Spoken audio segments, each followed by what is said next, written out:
سمجھے بات یا نہیں سمجھے؟ کچھ لوگ کہتے ہیں کہ صفین میں حضرت عمار ابن یاسر شہید ہوئے، اس وجہ سے پتہ چل گیا حق والا گروہ کون تھا، باطل والا گروہ کون تھا۔ میں جب یہ سنتا اپنا سر پکڑ کے بیٹھ جاتا، دل کرتا ہے نوحہ کروں اس امت پر کہ انہیں حضرت عمار ابن یاسر کا شہید ہونا نظر آتا ہے۔ وہ بھی بہت بڑی بات ہے، میرے نبی نے فرما دیا ان قاتل عمار وصالبہ فی النار، عمار کے قاتل اور اس کا سامان لوٹنے والے دوزخ میں۔ مستدرک حاکم کی روایت ہے یہ، سمجھے؟ وہ بہت بڑی بات ہے، لیکن امت پہ رونا آتا ہے، امت پہ رونا آتا ہے۔ انہیں یہ بھول ہی گیا کہ تلوار کس کے خلاف اٹھی تھی؟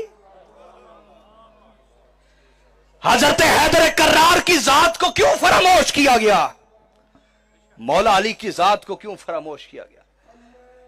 کسی کے معیار حق کو باطل کے لیے حضرت عمار ابن یاسر کی قدموں کی خاک ہمارے آنکھوں کا سرما۔ لیکن میں اور بات کر رہا ہوں، یہ کوئی اور فریاد ہے۔ میں کہتا ہوں اہل بیت کو فراموش کیوں کیا گیا؟ اہل بیت کے معاملے کو اتنا ہلکا لیا گیا؟ ارے نہیں نہیں، یاد رکھو حق مولا علی کا پابند ہے، لہذا جو مولا علی کی امامت قبول نہیں کرتا وہ پہلے دن سے باطل پہ ہے۔ اسے غلط ثابت کرنے کے لیے کسی کو خون بہنے کی ضرورت؟ معیار اہل بیت ہے۔ معیار کون ہے بولیے؟ اور یاد رکھے رسول اللہ خود اہل بیت میں شامل، رسول اللہ بولیے خود اہل بیت میں شامل۔ اگر میرے حسن مجتبی ان کے لفظ صلح کا پردہ نہ ہو تو یہ اپنے ممدوح کو مسلمان ثابت کرنا بھی ان کے لیے مشکل ہو جائے گا۔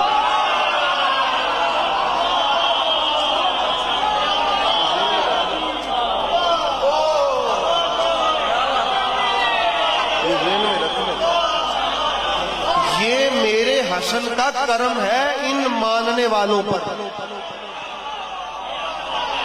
یہ حسن مجتبی کا کرم ہے کہ انہوں نے ان کو ایک موضوع دیا ہوا ہے۔ قبلہ یقین جانیے، اگر حسن مجتبی علیہ السلام کا واہ واہ واہ حسن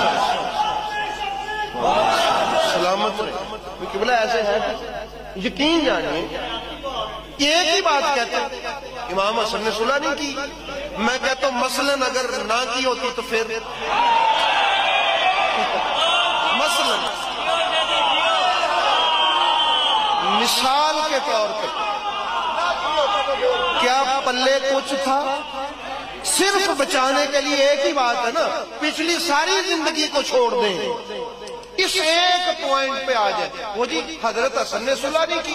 میں کہتا ہوں مثال کے طور پہ اگر کہہ دیتے یا نہ ہوتا کہ نہیں کی تو پھر کیا کچھ آگے بولنے کی اوقات تھی؟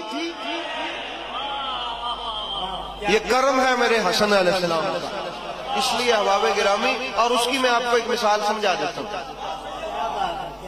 یہ سمجھ لیں بھئی۔ دیکھیں ہم بدتمیز وہاں بھی نہیں ہیں، ہم بدتمیز وہاں بھی نہیں، لیکن ہم صلح و حسن کی حقیقت کو سمجھتے ہیں۔ اچھا دو بندے قبلہ اسے لڑ پڑے، اللہ معاف کرے جی، بسم اللہ۔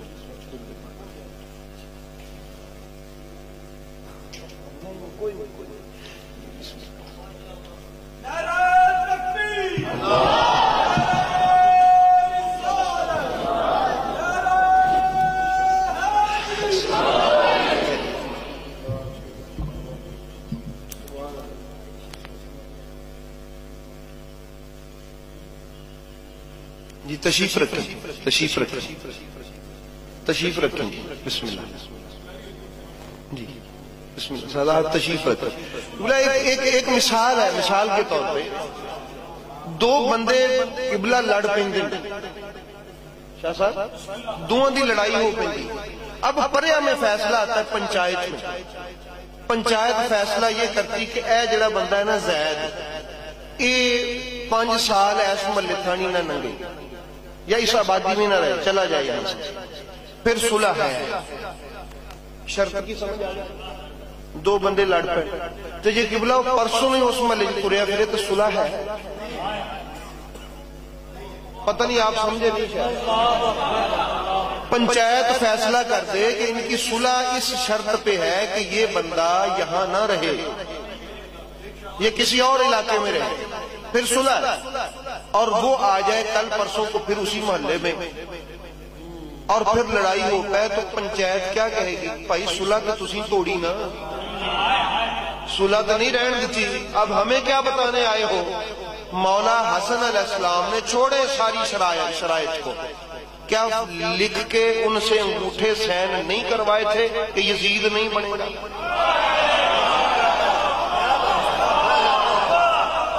صرف ایک ہی بات رکھیں, یزید نہیں بنے گا. کیا اس بات پہ اتفاق نہیں ہوا تھا, ایگریمنٹ نہیں ہوا تھا؟ اب وہ ایگریمنٹ ٹوٹا, گویا کہ انہوں نے صلح توڑی. اب یہ جس پردے کو لے کے آپ پھرتے ہیں, میں کہتا ہوں خدا را ان پیا ہی رہن دو تو چنگا ہے. صلح کی رٹ نہ لگائیں. اگر ہم نے اس صلح کے پردے کے داغے کھینچنے شروع کر دیے تو اس پردے کے پلے کچھ نہیں بچے گا, اور پھر ثابت کرنا بھی مشکل ہو جائے گا کہ یہ کیا ہے. اس لیے احباب گرامی ہمیں کوئی کیا سمجھا, یہ فضول قسم کی باتیں ہیں. چونکہ میں حسن مجتبیٰ کی اولاد, ہمیں تکلیف ہے ہمارے باپ کے ساتھ جو ظلم ہوا ہے, کوئی چھوٹا ظلم نہیں ہوا. اور یہ ذہن میں رکھیں کہ ہم نے, اس لیے میں نے عرض کیا تو ہم بدتمیز یہاں بھی نہیں ہیں. ہم منت کرتے ہیں کہ یار اگر یہ ایک پردہ بنا ہوا ہے تو اس کو چپ کر کے بنا رہے. اچھا یہ ہویا بھلا کی ہے شاہ جی قبلہ ساڈے نہ یہ صلح نو کوئی بہانہ نہ بناوے کہ حسن نے صلح کر رہی سے مہر لگ گئی معاویہ دی حکومت ٹھیک ہے, یہ معاویہ خلیفہ نہیں بنیا, جڑے لوگ دے الٹ سمجھے سب جھوٹے. یہ صلح کوئی جواز نہیں. رسول اللہ نے کافرانہ صلح کی چیز, کافر سچے ہوگا, وہ صرف اپنی صلح پسندی اور اسلام امن چاہتا. یہ مظاہرہ انہوں کا پتہ ہی ہے کہ کی دھوکھے کر دے کی فریب, وہ کوئی شک نہیں. اعوذ باللہ من الشیطان الرجیم, بسم اللہ الرحمن الرحیم. سب تعریفیں اس ذات واجب کے لیے جو پوری کائنات کا خالق و مالک ہے, اور درود و سلام محمد و آل محمد علیہ الصلوۃ والسلام کے لیے جو نہ صرف یہ کہ موجب تخلیق کائنات ہیں بلکہ آپ کی عزت, عظمت اور شان و مرتبہ یہ بھی ہے کہ جن و انس اور ملائکہ و انبیاء تو رہے ایک طرف, خود خالق و مالک بھی آپ پر درود و سلام بھیجتا ہے. ان اللہ و ملائکتہ یصلون علی النبی یا ایھا الذین آمنوا صلوا علیہ وسلموا تسلیما. اللہم صلی علی محمد وآل محمد وعجل فرجہ. مدینۃ العلم چینل کے تمام سامعین و ناظرین السلام علیکم, اور تحفہ یا علیہ الصلوۃ والسلام. عزیزان, جیسا کہ آپ کے علم میں ہے کہ نواسہ رسول, جگر گوشہ بطول امام حسن علیہ الصلوۃ والسلام کے بارے میں ایک خود ساختہ, وضعی, گھڑی ہوئی, بناوٹی روایت پہ ہم یہ بیان جاری رکھے ہوئے ہیں کہ جو کہ امام حسن علیہ الصلوۃ والسلام کی طرف کثرت ازواج کی نسبت دی جاتی ہے. 2 ویڈیوز اس سے پہلے آپ ملاحظہ کر چکے ہیں جس میں آپ نے میرے تحقیقی الفاظ, ریفرنسز اور حوالہ جات بھی دیکھے, اور میری گفتگو کے ساتھ ساتھ شیعہ سنی طرفین کی طرف سے آپ نے اس عنوان کے بارے میں ان کے قول, اقوال وہ بھی سماعت فرمائیں. عزیزان, امام حسن علیہ الصلوۃ والسلام جن کے بارے میں یہ عنوان جاری ہے، آج آغاز میں نے اپنے لائبریری کی سینکڑوں کتب میں سے ایک کتاب کا انتخاب کیا ہے، فضائل صحابہ رضی اللہ عنہم، کہ جس سے چند احادیث ملاحظہ کریں گے کہ امام حسن علیہ الصلاۃ والسلام آپ کی شخصیت اللہ و رسول کی نگاہ میں کیا ہے، تاکہ جب کسی کی عزت و عظمت کا علم ہو پھر ایک انسان یہ فیصلہ کرتا ہے، یہ نتیجہ اخذ کرتا ہے کہ کیا ایسی شخصیت کوئی ایسا عمل کر سکتی ہے جو کہ اللہ و رسول کے احکام کے مخالف ہو اور شریعت دین اسلام سے متصادم ہو۔ اور جب یہ فیصلہ ہو جائے کہ وہ شخصیت جس کی عصمت کی گارنٹی اللہ نے لی ہو اور جس کی شان میں پیغمبر اکرم صلی اللہ علیہ وآلہ وسلم نے آپ کی عزت، مرتبہ، شان، فضیلت اس پہ بیان دیا ہو، وہ بھلا کیسے ایسا عمل کر سکتا ہے، اس ذات سے بھلا کیسے ایسا عمل سر انجام پا سکتا ہے کہ جو دین و شریعت اور اسلام کے انگیسٹ ہو۔ یہ کتاب فضائل الصحابہ جو میں نے آج منتخب کی ہے، امام حسن علیہ الصلوۃ والسلام کے عنوان کے بارے میں، اور دیگر کچھ کتب کے ریفرنس بھی آپ کے سامنے آئیں گے انشاءاللہ۔ آج ہم تیسری ویڈیو کا آغاز اسی کتاب سے کرتے ہیں۔ میں عرض کر چکا ہوں کتاب کا نام ہے فضائل صحابہ رضی اللہ عنہم۔ جلیل القدر صحابہ کرام کے فضائل و مناقب پر مشتمل نہایت عمدہ اور جامع کتاب ہے، اور یہ کوئی عام مؤلف کی بھی کتاب نہیں ہے۔ امت مسلمہ ہمارے بھائیوں کی ایک بہت بڑے امام کی کتاب ہے، اور ان کا نام ہے امام ابو عبداللہ احمد بن حنبل الشیبانی، المعروف احمد بن حنبل۔ حنبلی عقائد کے مسلمان ان کے یہ امام ہیں، اور امت مسلمہ کے نزدیک یہ ان کے 4 ائمہ میں سے ایک امام ہیں متفق علیہ۔ فضائل الصحابہ رضی اللہ عنہم امام احمد بن حنبل کی تالیف اور ادارہ اسلامیات لاہور اور کراچی سے شائع شدہ یہ کتاب میرے ہاتھ میں ہے۔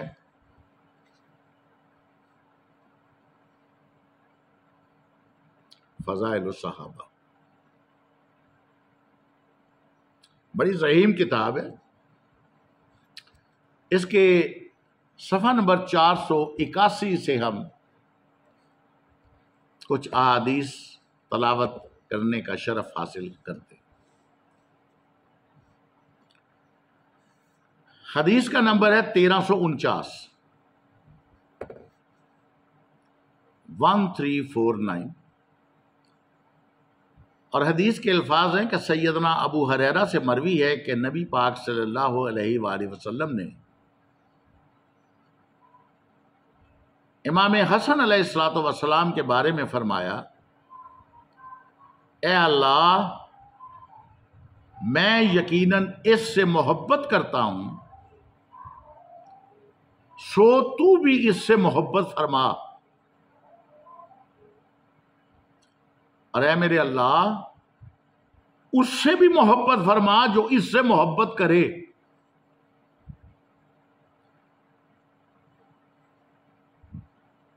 اب امت مسلمہ کے لیے غور و فکر ہے کہ وما ینطق عن الہوا ان ہوا الا وحی یوحا کا مصداق نبی، اللہ کی وحی کے بغیر نہ بولنے والا نبی،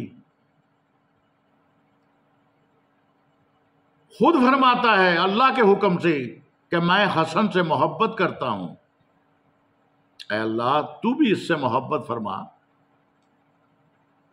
اور یہ دعا بھی کی کہ پاک پروردگارہ جو اس سے محبت کرے تو اس سے بھی محبت کر۔ اب ذرا اندازہ کیجئے کہ امام حسن علیہ السلام کی عزت، عظمت، مقام و مرتبہ، آپ سے محبت کرنا، آپ سے چاہت کرنا، آپ سے خلوص کا اظہار کرنا، آپ کی تعظیم کرنا، آپ کی قدر کرنا۔ پیغمبر اکرم صلی اللہ علیہ وآلہ وسلم کی دعا ہے کہ اللہ تو بھی یہ عمل اس بندے سے کر جو بندہ میرے حسن کے ساتھ محبت کرے۔ تو جو امام حسن علیہ السلام کی نسبت سے ایسی خود ساختہ روایات کو گھڑے، وضع کرے، درج کرے، لکھے یا بیان کرے، اور آپ کی جس سے توہین ہوتی ہو، نہ صرف امام حسن علیہ السلام بلکہ خانوادہ محمد و اہل بیت محمد علیہ السلام کی، ذرا خوش سوچیے اس کا انجام کیا ہوگا۔ آگے چلتے ہیں، آگے ایک اور حدیث، اور حدیث کا نمبر ہے 1352 1352۔ اس میں بھی پاک پروردگار اللہ سے دعا کرتے ہیں ان جملوں کے ساتھ کہ اسامہ بن زید بیان کرتے ہیں کہ رسول اللہ صلی اللہ علیہ وآلہ وسلم نے حسن کو پکڑا اور فرماتے تھے اللہ میں ان سے محبت کرتا ہوں لہذا تو بھی ان سے محبت فرما۔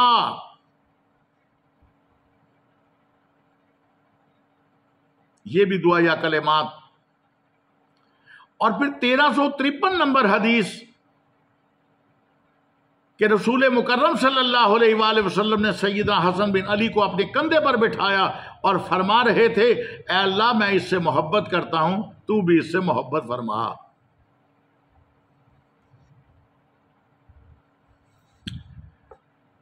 اس کے بعد 1358 نمبر حدیث بھی سماعت فرما لیجئے۔ ابو بریدہ رضی اللہ تعالیٰ عنہ فرماتے ہیں کہ رسول اللہ صلی اللہ علیہ وآلہ وسلم ہمیں خطبہ دے رہے تھے کہ اسی دوران حسن اور حسین علیہ السلام آ گئے۔ ان دونوں نے سرخ قمیض سے تنگ کر رکھی تھی اور وہ گرتے پڑتے چلے آ رہے تھے، یعنی بچپن کا عالم تھا، ابھی چھوٹے بچے تھے اور گرتے پڑتے اپنے نانا صلی اللہ علیہ وآلہ وسلم کی طرف چلتے ہوئے آ رہے تھے۔ تو آپ فوراً ممبر سے نیچے اترے اور ان دونوں کو اٹھا کر اپنے سامنے بٹھا دیا۔ پھر آپ نے فرمایا اللہ تعالیٰ اور اس کے رسول نے سچ ہی کہا ہے کہ تمہارے اموال اور تمہاری اولادیں تو بس ایک آزمائش ہیں۔ میں نے ان دونوں کو دیکھا تو مجھ سے صبر نہ ہو سکا۔ اور پھر آپ صلی اللہ علیہ وآلہ وسلم نے خطبہ شروع کر دیا میں نے ان دونوں بچوں کو دیکھا کہ یہ گرتے پڑتے چلے آ رہے ہیں تو مجھ سے صبر نہ ہوا یہاں تک کہ میں نے اپنی بات منقطع کی اور انہیں اٹھا لیا۔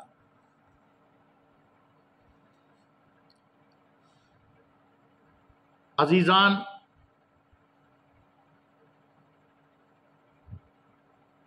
امام حسن و حسین علیہ السلام نانا کی طرف آ رہے ہیں اور آپ سے یہ صبر نہ ہو سکا کہ وہ گریں۔ فوراً خطبے کو چھوڑ کر، شریعت کے احکام کو چھوڑ کر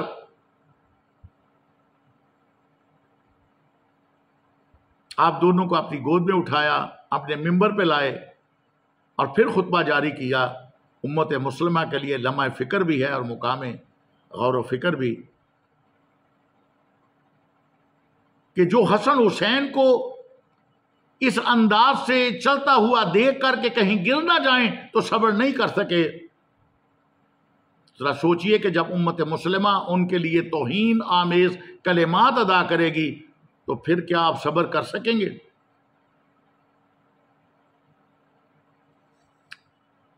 سوچنے والی بات ہے، تھوڑا نہیں پورا سوچئے۔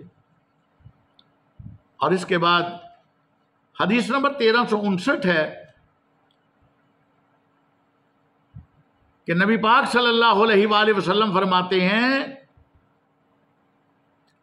حسنین شریفین سیدین کے لیے کہ جس نے ان دونوں سے محبت رکھی اس نے یقیناً مجھ سے محبت رکھی، اور جس نے ان دونوں سے بغض رکھا اس نے یقیناً میرے ساتھ بغض رکھا، اور ان دونوں سے مراد حسن اور حسین علیہ السلام ہیں۔ مسلمان سوچیں بغض کی کتنی قسمیں ہیں، بغض کتنی طرح کا ہوتا ہے، اور کیسے اس کا اظہار ہوتا ہے۔ ذرا سوچئے کہ دشمنان اہل بیت کی مدافعت میں اور خود اہل بیت علیہ السلام کے خانوادے کے افراد کی ہی توہین کی جائے، یہ بغض نہیں تو اور کیا ہے؟ یہ اہل بیت سے عناد نہیں تو اور کیا ہے؟ افسوس تو یہی ہے کہ حسنین کے نانا کا کلمہ پڑھ کے مسلمان ہو کر اور مجسم اسلام محمد و اہل بیت محمد علیہ السلام کی مخالفت کا ٹھیکہ ہی مسلمانوں نے اٹھا لیا۔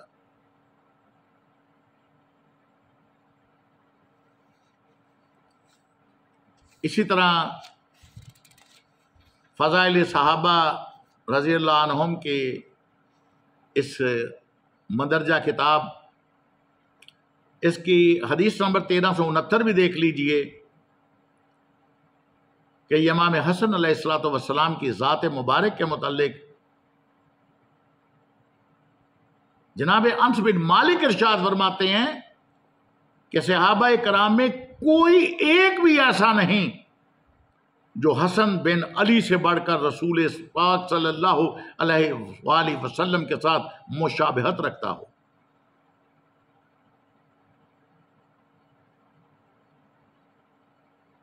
یعنی کہ آپ شبیہ رسول تھے، تو شبیہ رسول پہ جو ظلم و ستم روا رکھے گئے،